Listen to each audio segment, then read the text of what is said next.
Olá, você acompanha o Diálogo Brasil. Hoje a gente vai conversar sobre a crise econômica, formas de organizar as finanças para manter as contas em dia e fazer o dinheiro render mais.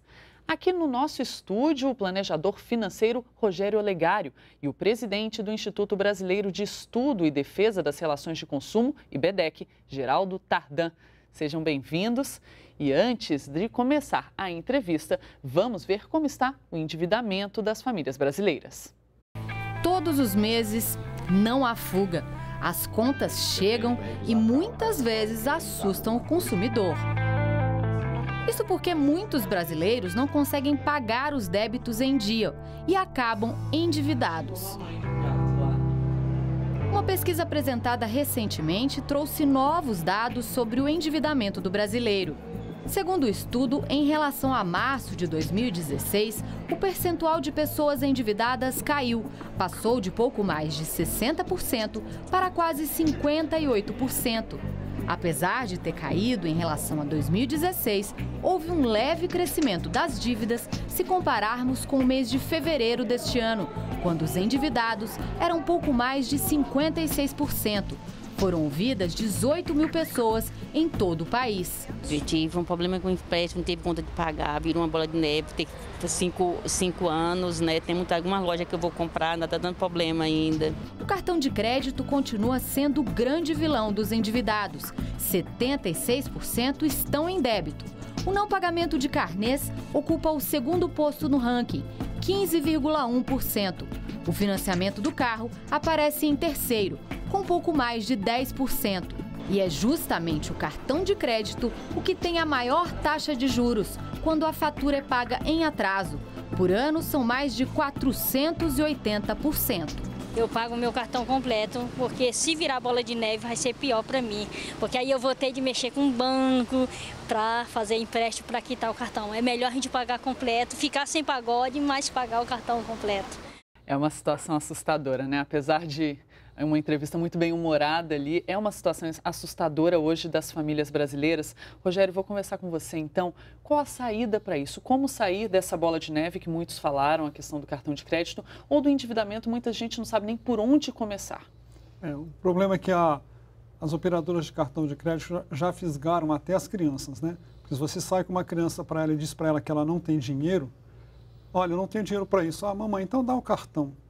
Então as pessoas estão entendendo o cartão de crédito como o nome dele é, simplesmente crédito. Mas na verdade ele é uma forma de pagamento. Então as pessoas pensam assim, estou sem poder pagar, vou usar o cartão. Ora, se ela não está podendo pagar, se ela não tem dinheiro para pagar com cheque, com cartão de débito ou até mesmo em cash, ela também não deveria usar o cartão. E aí ela ainda é iludida pelo esquema dos pagamentos de prêmios, como milhagens aéreas e outros descontos, e acaba se envolvendo com o cartão sem se planejar. E o fundamental é fazer um planejamento financeiro para saber quanto eu posso gastar e não simplesmente olhar para trás e saber quanto eu gastei.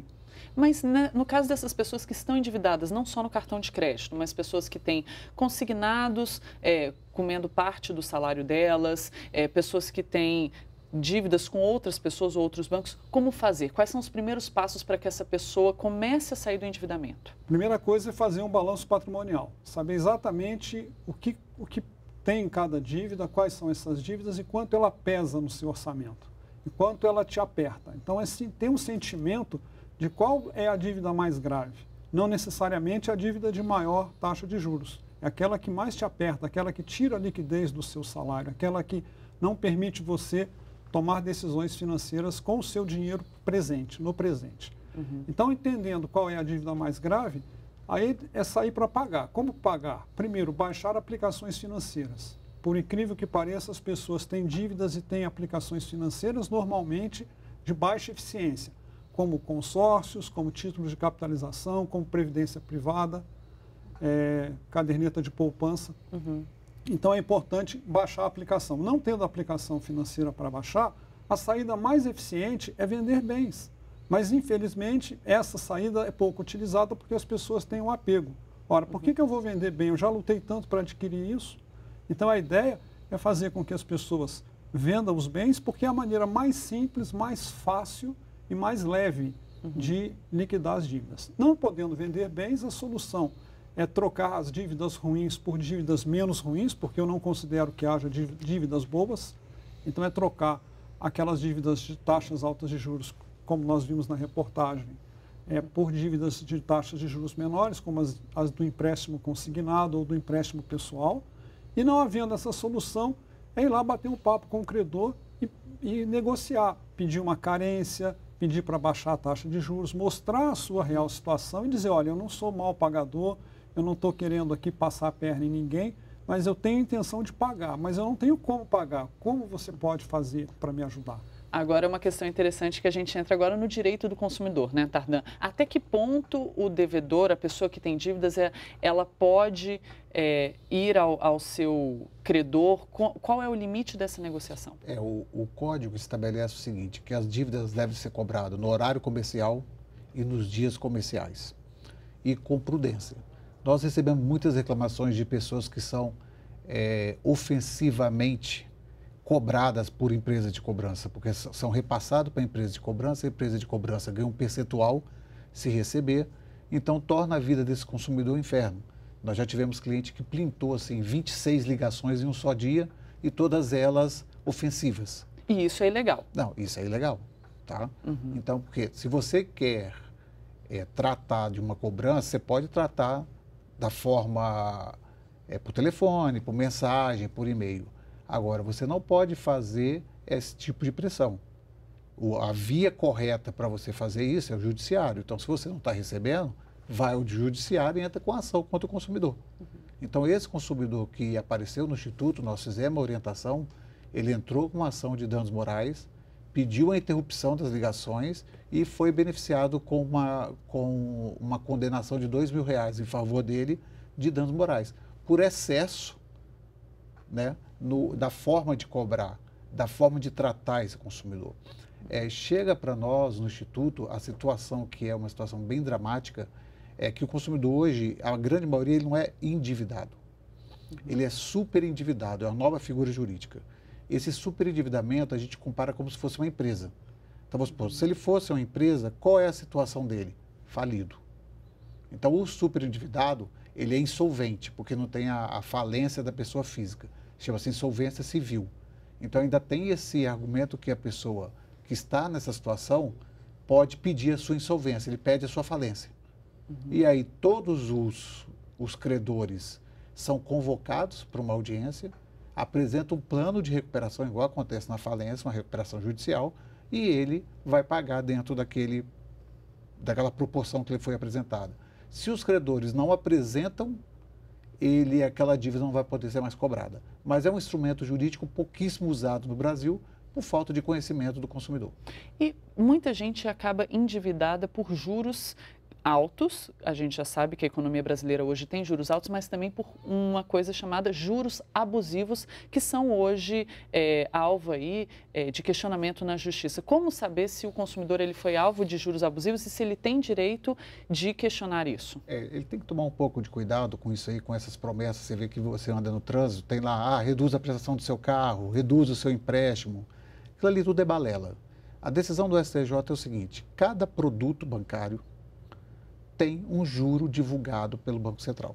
Então, você viu ali na entrada da entrevista que o juro divulgado do Banco Central para cartão de crédito é 480.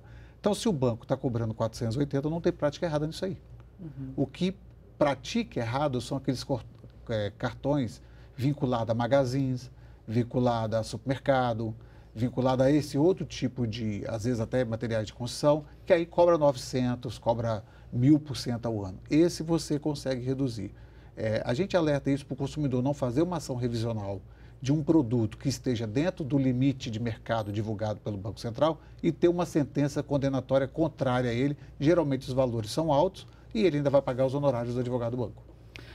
Rogério, falando um pouco sobre juros, muitas pessoas justificam uma compra a prazo falando que o bem é necessário naquele momento, que não tem como adiar a compra desse bem. Nesse caso, em que isso de fato é verdadeiro, como a pessoa pode fazer uma compra a prazo usando juros, mas uma compra mais consciente? Realmente avaliar se essa necessidade é tão premente assim.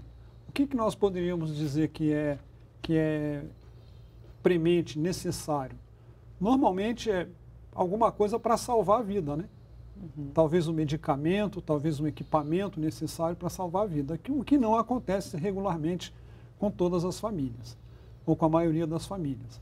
Então, eu acho que o primeiro passo é realmente avaliar se isso é realmente tão necessário assim. E aí eu indico aquelas 3 perguntinhas básicas que eu chamo de a regra dos 3 sims. Perguntar, primeiro, preciso? Se respondeu não, desista da compra. A segunda pergunta, se respondeu sim, tenho dinheiro para pagar? E aqui eu falo que é dinheiro solteiro, não é dinheiro comprometido com nenhum outro item da sua vida. Não vale pendurar em cartão, não vale anotar no caderno para poder pagar depois, não vale parcelar nos boletos, etc. É dinheiro vivo mesmo, solteiro. Aí, se respondeu não, desista da compra. Respondendo sim, vai para a terceira pergunta, precisa ser hoje?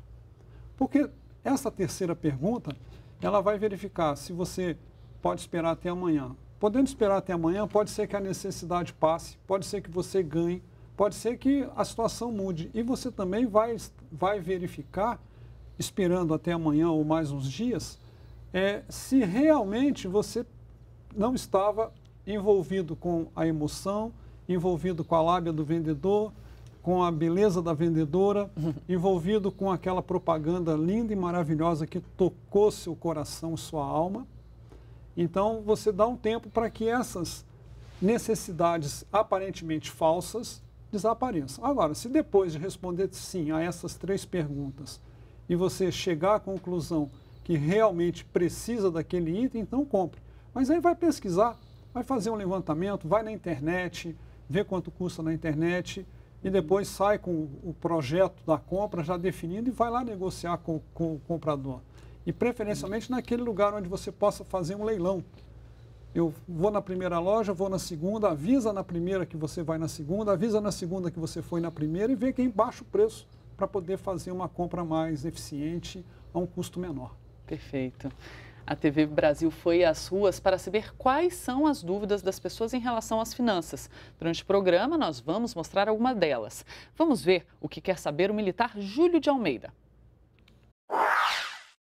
Se compensa eu fazer um empréstimo consignado junto ao banco para poder estar liquidando a dívida que eu tenho com o meu cartão de crédito. Ou se é melhor eu parcelar o meu cartão de crédito, tentar fazer um acordo com o banco, cartão de crédito, ou se é melhor fazer um empréstimo consignado para poder estar quitando essa dívida com o cartão de crédito. Bom, Rogério, e a resposta à nossa pergunta, é possível trocar essa dívida? Ok, é possível e é recomendado. Tá? Mesmo com as novas regras para o parcelamento do cartão que entraram em vigor hoje, é importante que ele avalie os juros que ele vai conseguir no empréstimo consignado ou no empréstimo pessoal contra essa nova regra e esses juros que estão sendo aplicados nessa nova regra do cartão. Então, pelo que eu pesquisei recentemente, os juros que estarão sendo aplicados a partir de hoje ainda são mais altos do que os juros do crédito consignado e do crédito pessoal. Então, verifique se é possível um crédito consignado, contrate esse crédito consignado. Mas, mesmo assim, não vá avaliar isso em uma única instituição. Saia pesquisando, porque as instituições têm preços dos juros diferentes. Então, procure fazer o consignado ou o CDC naquela que lhe oferecer as melhores condições. Perfeito. Tardan, como é que o consumidor pode fazer essa negociação? Ele vai de instituição em instituição? Ele pode, por exemplo, levar a dívida de um cartão para o outro ou de um crédito consignado para o outro? Ele pode, a portabilidade é possível. A única forma do consumidor comparar juros não é o juro mensal. Existe uma rubrica do Banco Central chamada SET. O SET é o custo efetivo total, ou seja, quanto que custa aquele financiamento em um ano para você. Então, se você vai, às vezes a pessoa te oferece, não, aqui é 1%, aí você logicamente acha que é 12%, só que quando você pega o contrato e recebe, vem lá 13,05%, 14,05%, porque tem outros produtos incluídos. Pode ter uma taxa de análise de crédito, pode ter uma confecção de contrato, que é tudo proibido e depois te dá trabalho numa demanda judicial. Então, se você, a primeira coisa, qual é o SET praticado? Aí ele vai falar, meu SET é 12,5. Você vai em outra instituição. Qual é o meu CET praticado? Ah, meu CET é 13, não, então a anterior é melhor. Ah, não, meu CET é 11,8, então eu vou nesse aqui. Essa determinação, ela tem que inclusive vir no contrato. Quando você pega o contrato, está lá 12% ao ano, 12% ao mês, né? 1% ao mês, desculpa. 12,05 é o CET. Então você sabe que aquilo ali, o que você está pagando anualmente. E ele pode fazer essa portabilidade. A portabilidade tem que tomar cuidado, porque ela pode encarecer, mesmo se o juro for menor. Por quê? Porque para você não pagar o IOF, ele tem que ser na mesma condição da dívida anterior. Então, se você mudar o prazo, não, meu problema que está me sufocando é porque eu comprei 24 meses, aí eu não estou aguentando. Vou passar para 60 meses. Tá bom, você vai pagar o IOF. Ou seja, é como se fosse uma nova operação. É uma nova operação, exatamente isso. Então, sendo diferente, sendo uma operação nova, você tem que procurar um especialista, ou o próprio banco te ofereceu, que eu acho pouco provável, saber se é vantajoso. Porque paga esse imposto. Então, você tem que incluir ele no custo total. Agora, a portabilidade é possível, ela pode ser feita após o requerimento de 5 dias e você tem que comparar os juros através dessa rubrica chamada CET. Agora, uma coisa que muita gente se assusta é procurar um especialista. Esse especialista não é difícil de achar. Onde que as pessoas podem buscar essa ajuda nas cidades em que elas estão? Quais as instituições que oferecem esse tipo de ajuda? O Brasil é muito desaparelhado para isso. Em Brasília você tem o PROCON agora que montou junto com o Cartões BRB uma forma de negociação direta. Então o PROCON intermedia. O Tribunal de Justiça de Brasília, junto com a Defensoria Pública, montou um núcleo de conciliação. As universidades, na matéria de prática forense, tem núcleo de conciliação. Nas cidades menores, essa estrutura não existe. Então, ele teria que procurar a ajuda de um profissional, ou de um planejador financeiro, ou de um consultor financeiro do próprio banco, ou de um contador, ou de um economista, para poder auxiliá-lo, porque não tem essa estrutura nas cidades menores. Perfeito. Agora a gente vai fazer um intervalo e volta em instantes com mais dicas sobre direitos e planejamento das finanças.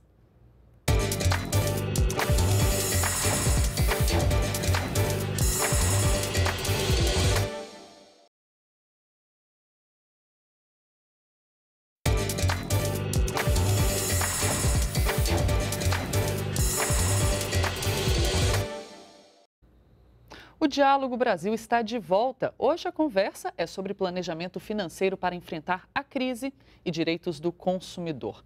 Tardan, a gente terminou o bloco passado falando sobre renegociação de dívidas.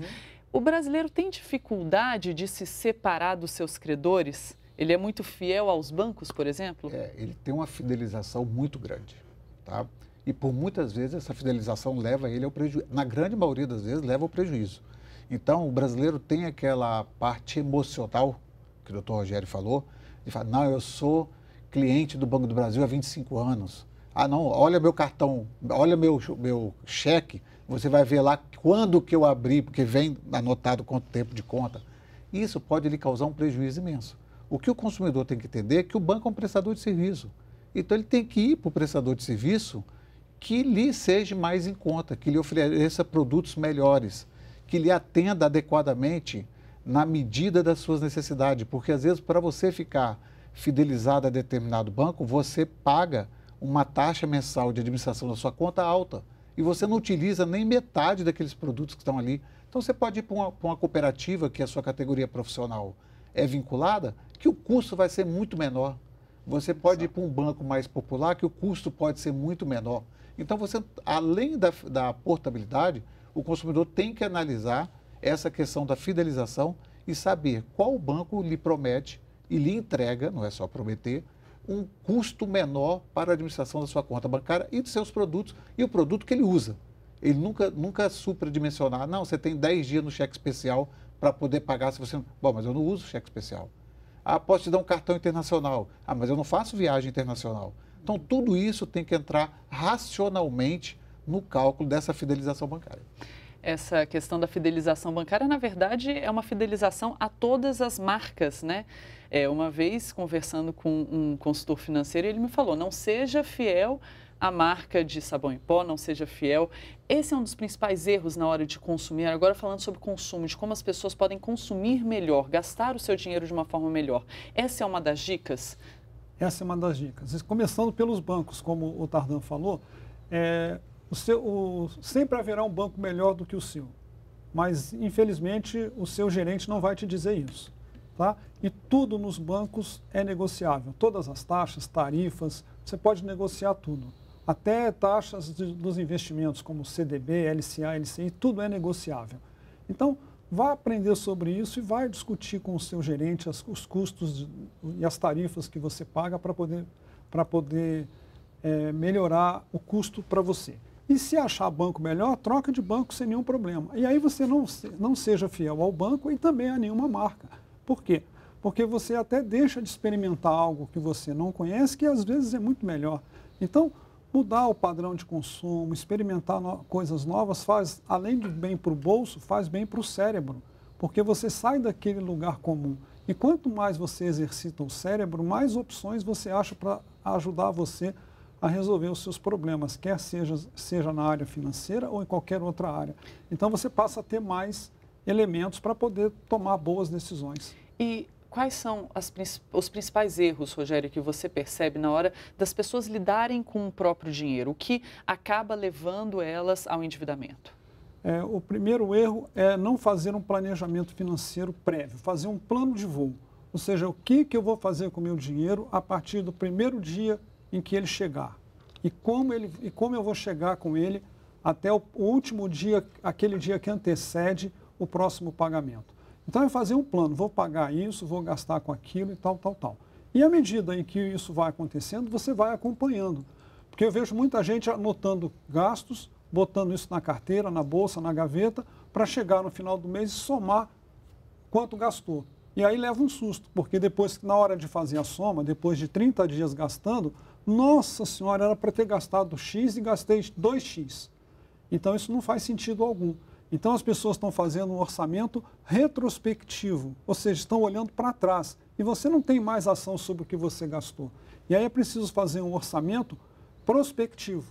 Ou seja, eu preciso saber quanto eu gastei para saber quanto eu ainda posso gastar. E fazer análises e tomar decisões para, esse mês não tem mais, ou vai ser menor o gasto, ou vou deixar para o mês que vem, ou até para daqui a 2 meses. Então, é sempre fazer um orçamento prospectivo. E viver e fazer isso acontecer. E não fazer um orçamento retrospectivo. Uma situação que me preocupa nessa fala do Dr. Rogério é o seguinte, que as pessoas, hoje nós estamos todos bem, estamos no auge da nossa carreira profissional, mas isso não vai durar para sempre. Né? Então, você não fazendo esse planejamento, você pode passar a sua aposentadoria numa situação até de miserabilidade. Tá? Porque você vai perder no mínimo 2/3 que você ganhou. Ou você vai viver com a metade, ou vai viver com 1/3. E a gente está vivendo muito. Né? Hoje, o brasileiro chega fácil a 80 anos, 82 anos. E se você não planejou e tem uma renda pequena, você vai ter uma dificuldade imensa de passar por esse problema. Tanto que aumenta muito, a gente tinha um programa junto no Instituto com a UNB, de idosos que nos procuravam, com depressão única e exclusivamente em virtude da dívida. Não tinha mais capacidade de sobreviver com o que ganhava. Por quê? Porque planejaram a sua vida olhando para trás, nunca olharam para frente. Hoje você percebe que as empresas vêm hoje percebendo que elas devem ter também um papel de educação financeira dos funcionários? É um movimento que vem crescendo dentro das empresas? Essa proatividade é mínima. Tá? Eu cito aqui alguns órgãos públicos que já procuraram o Instituto para a gente fazer uma palestra, como Correios, Senado, Câmara, somente.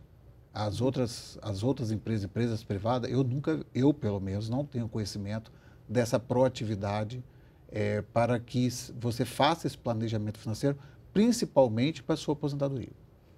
Rogério, você é planejador financeiro, o Tardan também é planejador financeiro, ajuda nessa questão também de direitos do consumidor.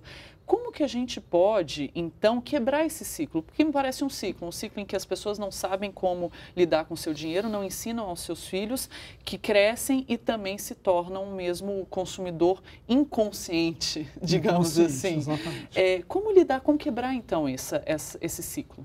Investir pesado em educação financeira.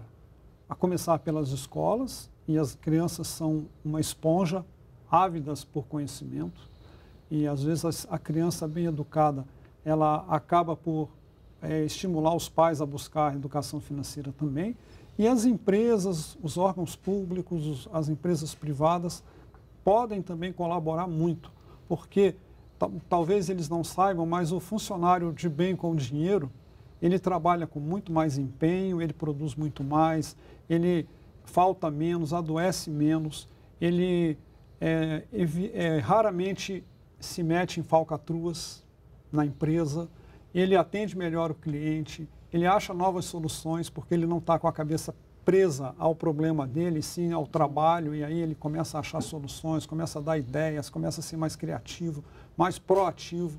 Então, a educação financeira é um investimento que a maioria das empresas poderia fazer para aumentar, inclusive, a sua rentabilidade, o seu lucro e a sua visibilidade dentro do mercado, dentro da sociedade. E o consumidor entender que essa compulsividade é uma doença. Ele precisa entender isso. Porque nesse projeto que a gente tinha com a ONB, as pessoas iam para o alcoolismo, separação por falta de dinheiro para manter a família, depressão, teve casos de suicídio. Então, essa compulsividade, se ele consegue identificar, ele tem que tratar. Não é só ir ao advogado, ao planejador, ele vai ter que ir a um psicólogo, a um psicanalista, para tratar essa compulsividade que ele vem tendo. Esse impacto você percebe muito, faço também essa pergunta ao Rogério, mas primeiro ao Tardan, esse impacto é na família toda, é perceptível essa queda de... É muito perceptível e principalmente pela política errônea do último governo, que incentivava única e exclusivamente o crescimento da economia pelo consumo. Ah, não, a gente vai dar isenção de impostos aqui para carros. Todo mundo comprou carro. Vai dar isenção de impostos para sistema financeiro da habitação. Vai baixar impostos para viagem. E isso levou ao endividamento da população. E é muito comum, quem sofre mais é a família. Nós tivemos casos, relatos assim, de pais interditando os filhos, de filhos interditando o pai, porque a pessoa não dava conta. Então, a gente tem muita ação desse período de interdição. Você pedir a curatela, o salário vai para aquela pessoa que tem uma cabeça melhor, que tem um conhecimento melhor, ele administra aquele salário até efetivar o pagamento. E depois ele devolve a vida civil para essa pessoa que era curatelada. Mas nunca mais devolve o convívio, né, familiar. Me parece que seja uma situação em que acaba com todo e qualquer convívio. Rogério, gostaria então de falar sobre quais as ferramentas de consumo que podem ajudar a acabar com essa compulsão, como que a pessoa pode gastar melhor o dinheiro dela, além, claro, do planejamento que você já falou. Uma ferramenta para o consumo eu não posso indicar aqui, né? Porque não tem saída a não ser educação. Então, como o Tardan falou muito bem, todo endividamento, todo endividamento financeiro começa com um endividamento emocional ou, às vezes, um endividamento educacional. Então, falta informação e falta os conhecimentos das questões emocionais que envolvem o uso do dinheiro. Por que as pessoas estão endividadas? Elas estão endividadas porque elas querem, ao consumir alguma coisa, preencher algum vazio dentro dela. Ela quer pertencer, ela quer suprir uma carência emocional, às vezes até uma carência física, como uma falta de ferro, uma anemia. A pessoa tem aquela sensação de que falta algo e não sabe o que é, aí vai lá, compra alguma coisa, consome alguma coisa, esse consumo dá a ela uma série de hormônios que supre temporariamente aquela carência, aí ela volta a se sentir mal.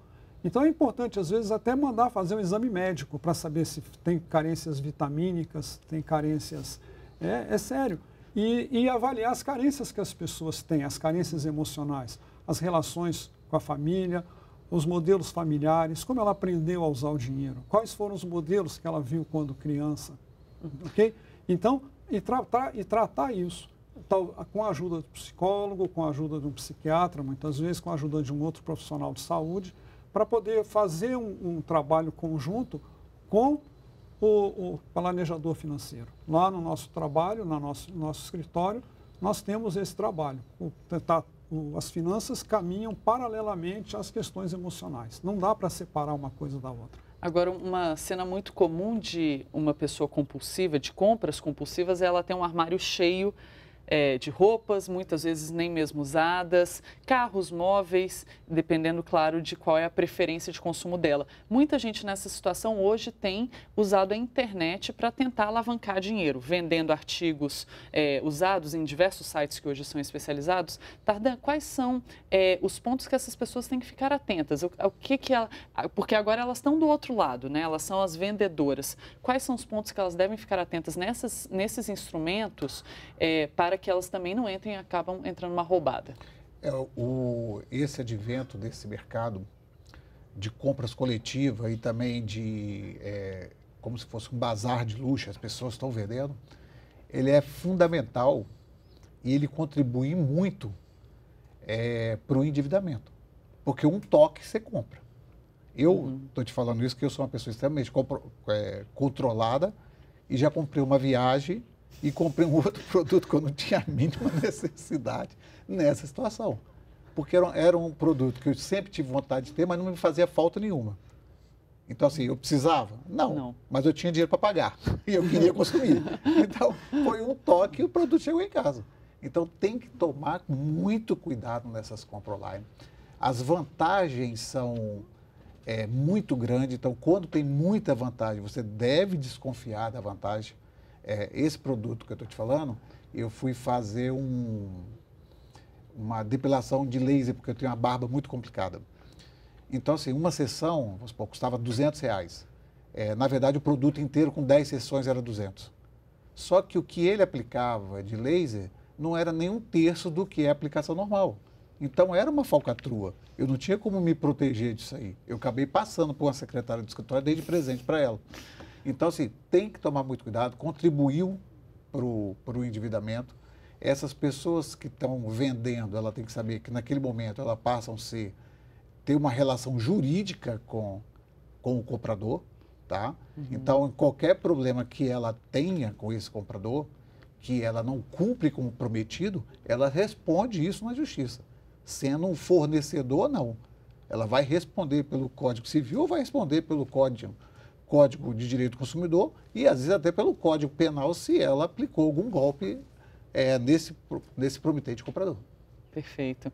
Nós temos agora a pergunta da analista de sistemas Nayara Matos. Vamos conferir. Eu tenho um carro financiado e está perto de acabar. Minha dúvida é se eu uso esse dinheiro para quitar meu carro ou se eu invisto, não sei, na poupança ou no Tesouro Direto. Qual seria a melhor forma de utilizar o FGTS nesse caso?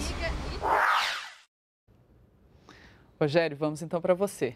Qual que é a resposta? Bom, a resposta é muito simples, é quitar as dívidas.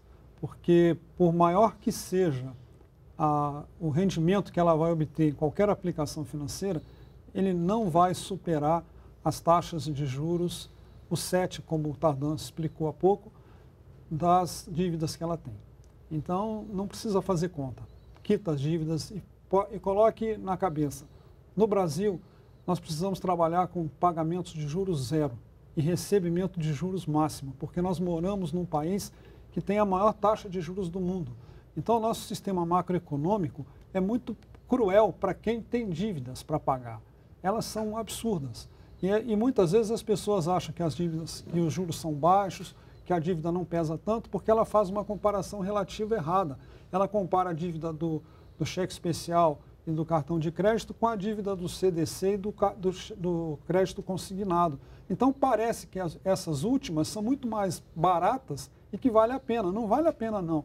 Se você comparar as taxas de juros praticadas no crédito consignado com taxas de juros americanas, inglesas, japonesas, australianas, as pessoas vão cair de costas. Elas são extremamente altas. Então, não tenha dívida. Coloque um projeto para 2017, 2018. Dívida zero. Juros não pago, só recebo. Agora, falando sobre essa questão do FGTS, é uma medida que realmente muita gente vem esperando, porque vai ajudar a pagar dívidas ou mesmo a fazer investimentos. Tardan, muita gente tem chegado à Caixa Econômica para retirar o dinheiro, chegando lá percebe que tem muito menos do que aquilo que deveria ter. Quais são os passos que o trabalhador deve fazer para tentar conseguir esse dinheiro que acabou não sendo depositado? Tem que verificar essa expectativa, se realmente ela se confirma, pegar a sua carteira de trabalho, que é esse instrumento. Caso falte essa contribuição, você pode fazer uma denúncia na Delegacia Regional do Trabalho, tá? Porque não houve o depósito por parte do seu empregador. E ver se os prazos de prescrições para mover uma ação, para correr atrás disso, se a empresa existe, se não existe, ainda estão válidos, porque senão você é o único prejudicado. Então na verdade, o consumidor, ele deve todo mês tirar o extrato da sua conta do FGTS para saber se o seu patrão está depositando. O problema é que a população não faz isso, nem a mais abastada, nem a mais simples. Você deve acompanhar o depósito do FGTS. E nesse caso, é importante lembrar que tem até um aplicativo do celular, embora também, é claro que a gente deve deixar claro que o cidadão, ele não é não é necessariamente o responsável por esse acompanhamento, né? Existe uma série de fiscalizações do Estado, mas que é uma garantia para ele mesmo, né? Exatamente. Quem é responsável por fiscalizar se o FGTS está sendo depositado, se o INSS dele está sendo pago, é o Estado. Só que a fiscalização do Estado ela é ineficiente, ela é pouca. São poucos fiscais pelo número de trabalhadores. Então, o consumidor, como ele tem na mão esse aplicativo e ele consegue acompanhar mensalmente, após o pagamento dele, ele deve entrar na sua conta e verificar se o FGTS foi depositado. Se não foi depositado, verificar na empresa. Se a empresa não justificar, Delegacia Regional do Trabalho. Perfeito. A gente agora faz um intervalo e volta daqui a pouco com um bate-papo sobre as finanças pessoais e os direitos do consumidor. Até já!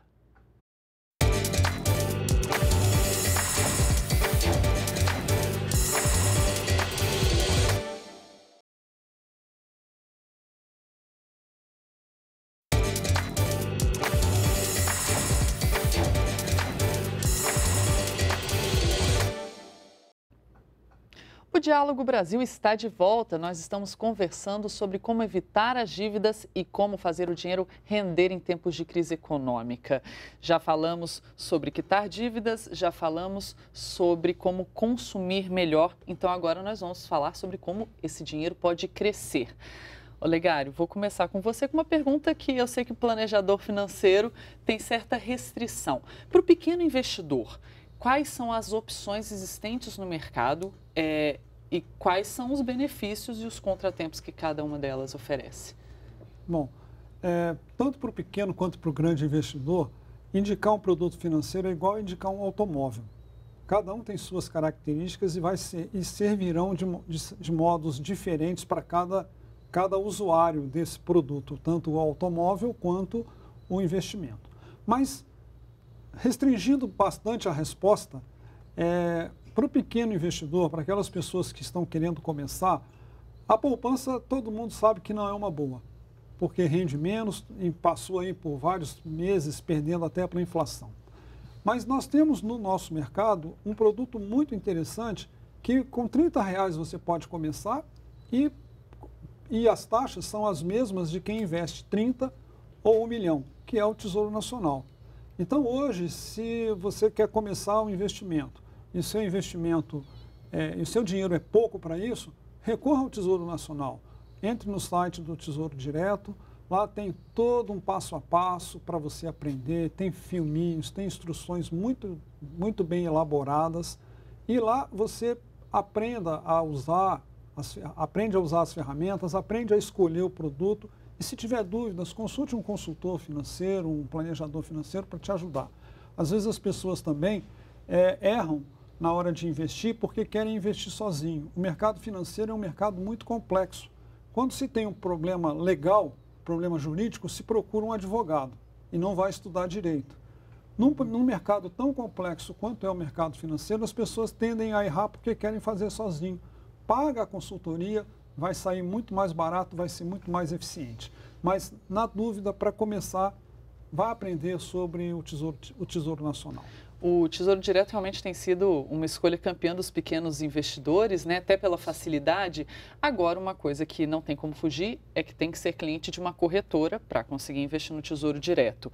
Tardan, quais são os passos que o consumidor tem que seguir na escolha de uma corretora?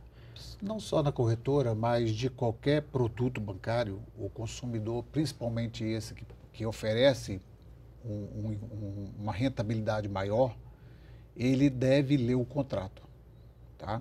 Porque essa rentabilidade ela pode estar escondida ou maquiada com a taxa, com a taxa de administração que esse banco cobra. Então, tem bancos aí cobrando, conforme o valor que você aplica, a 0,5. Tem banco que cobra 0,9, tem banco que cobra 1. Então, isso come a sua rentabilidade toda. E, primeiro, leia o contrato. Qual é o prazo que você pode resgatar? De que forma você pode resgatar? O Tesouro é bom? É ótimo, mas é bom a longo prazo. Se você precisar resgatá-lo, você pode ter algum tipo de perda. Então, eu vejo lá, aplique Tesouro Direto para 2019, para 2020. Quanto mais longe, maior a rentabilidade, né? Mas a recuperação disso aí vai te causar prejuízo. Então, tenha atenção, a aplicação financeira, você tem que ir ao especialista. Não adianta você não ser especialista, a não ser essas aplicações comuns que é a poupança, senão você vai ter problema no resgate, vai perder dinheiro. Tá? Você pode botar num fundo, eu já te atendi várias pessoas, quando você faz uma aplicação mais elevada, você assina a autorização de risco, e um dos componentes eram ações daquele Banco Santos. O Banco Santos faliu e essa aplicação deu prejuízo para todo mundo que tinha, entendeu? Um consultor financeiro, ele batendo o olho, ele sabe. Olha, peraí, qual é a média que o pessoal paga no mercado? É 4. Não, esse cara está me pagando 7.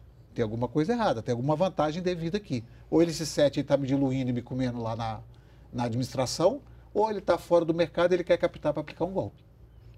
Vantagem demais nessa área não existe. Então, é necessário a consultoria de um consultor. Complementando a resposta do Tardan, no site do Banco Central tem a lista de quanto cada corretora cobra para operar no Tesouro Direto. Então já está lá bem claro, bem transparente para que as pessoas possam escolher também a sua corretora. E exatamente o que ele falou, se você faz um contrato no Tesouro Nacional para um prazo determinado, se você precisar do dinheiro antes, o governo recompra esses seus títulos, mas você estará sujeito ao preço do mercado daquele dia. Ou seja, pode ganhar, mas também pode perder. E, Rogério, eu acho sempre importante a gente deixar o que para mim parece ser uma regra máxima, que a rentabilidade alta ou ela significa risco alto ou prazo também mais alongado. Isso é realmente uma regra mais básica que as pessoas precisam entender? O risco mais alto, a rentabilidade mais alta, ela vem acompanhada de um risco mais alto, como o Tardan falou? É verdade. Então, existe uma curva, né, que determina risco e retorno, ela é quase o início de uma parábolazinha. Então, ela começa subindo bem íngrememente, com uma subida bem acentuada, e depois ela vai se horizontalizando. Então, não adianta também buscar uma rentabilidade alta, tentando aumentar demais o risco, que não vai adiantar. Mas um pouquinho de risco, e um risco bem medido, ele é fundamental para que você possa ter uma rentabilidade acima da média. E é fácil, com conhecimento e com assessoria, como o Tardan indicou também, é muito legal, porque você consegue acessar produtos que muitas vezes no seu banco você não teria acesso, e produtos muito mais eficientes. Então pode-se fazer uma carteira equilibrada entre liquidez no curtíssimo prazo, você precisa, digamos que a pessoa tenha 100 mil reais e precisa de apenas de 10 mil reais para liquidez imediata. Então a gente põe esses 10 mil, um décimo, ou 20% desse capital para liquidez imediata e divide o restante em aumentando um pouquinho o risco e aumentando também o prazo de liquidez nesse produto para poder buscar mais rentabilidade. Então, é uma engenharia financeira para entregar mais resultado. E é interessante o consultor, eu vejo do Instituto, fazer uma análise da personalidade do aplicador. Porque, vamos supor, tem gente que não tem estrutura física para, às vezes, você tem ganho de 9 meses seguidos, um ganho alto, mas depois você tem 3 meses de perda. Aí, nesse primeiro mês de perda, você apavora e vende, seu prejuízo é certo. Então, essa análise do perfil do investidor é fundamental. Peraí, olha, essa aqui a gente vai botar lá para 2020, mas vai ter mês que vai dar negativo. Você está preparado para isso?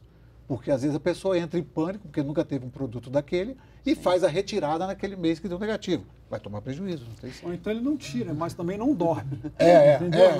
Influencia a saúde. Bom, e é justamente sobre investimentos a dúvida do estudante de Direito, Leonardo Souto. Eu queria saber se existe algum tipo de investimento que se torna mais viável eu fazer esse investimento do que pagar uma conta, né, nesse tempo de crise. E a pergunta do Leonardo Souto é parecida com a da Ana Carolina Santana, que é estudante de psicologia. Vamos conferir. Queria saber se compensa eu deixar de pagar meu cartão de crédito para fazer um investimento. E aí, Rogério, existe esse investimento mágico? Não existe. Está devendo, tem conta para pagar, acerta as contas. E faça com as contas enxutas, faça um belo planejamento financeiro para começar a investir.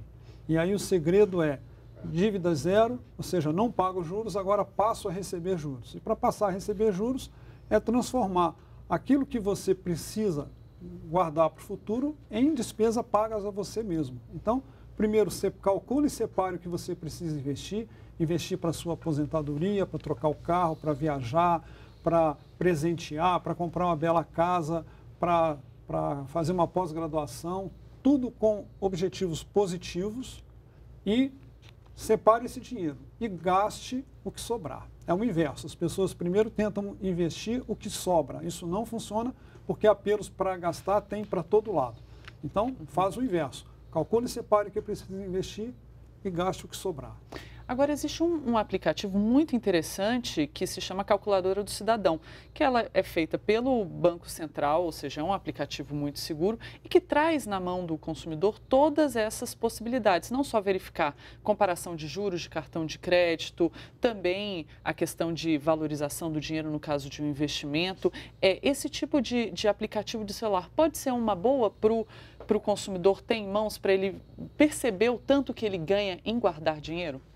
Sim, esses aplicativos são muito eficientes e o mais interessante é que por trás dele tem uma experiência já de vida do banco, uma experiência de mercado, tem muita informação, mas não vá apenas olhar o aplicativo. Aproveite os sites que existem dos próprios bancos, das próprias associações de bancos, onde ensina a investir.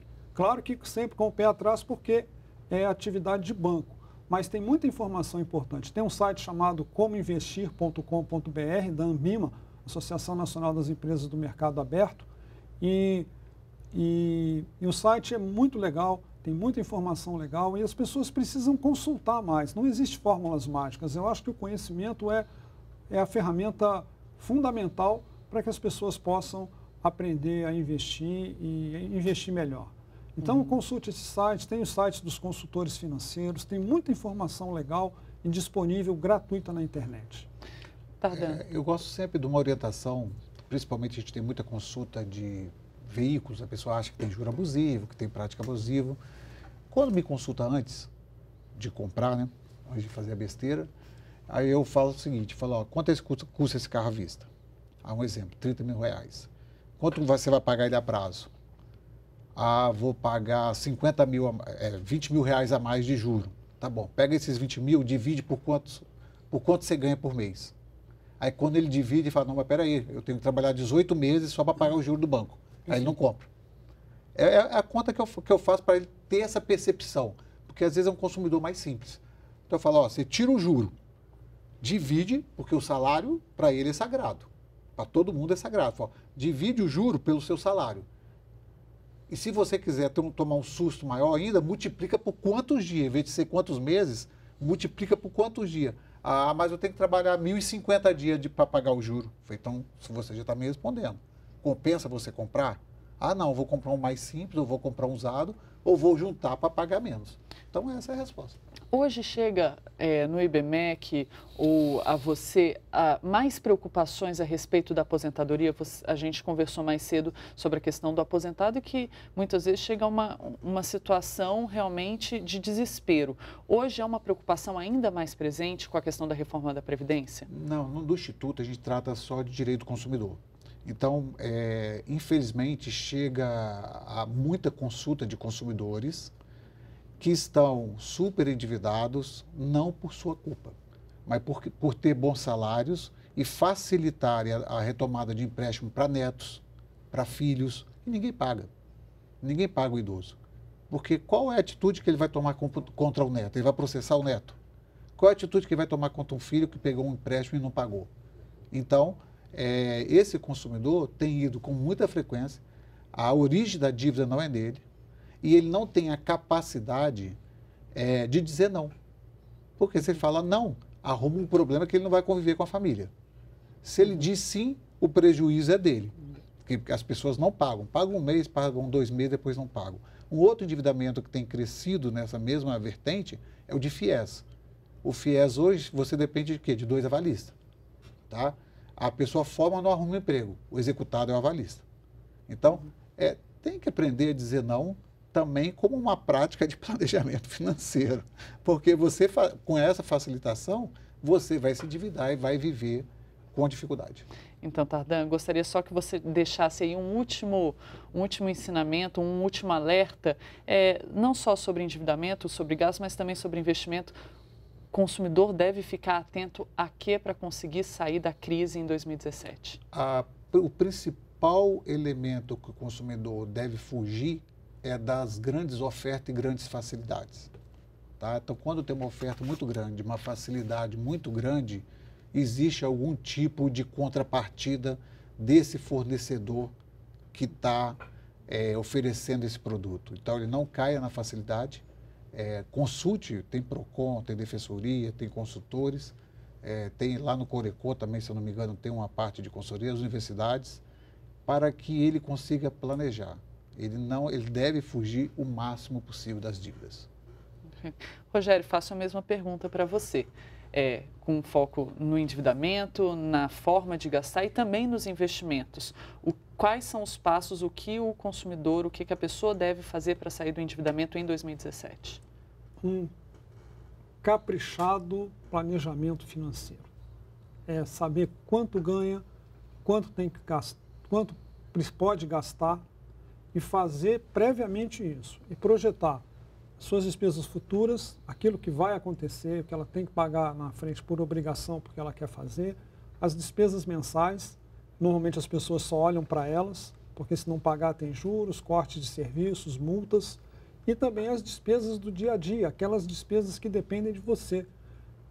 O supermercado, a padaria, você pode ir lá e gastar R$10 ou pode ir lá e gastar R$1.000, depende muito do momento em que você vive, do que está acontecendo na sua vida naquele momento. Então, é possível planejar tudo isso para poder fazer um plano e saber exatamente que passos você pode dar.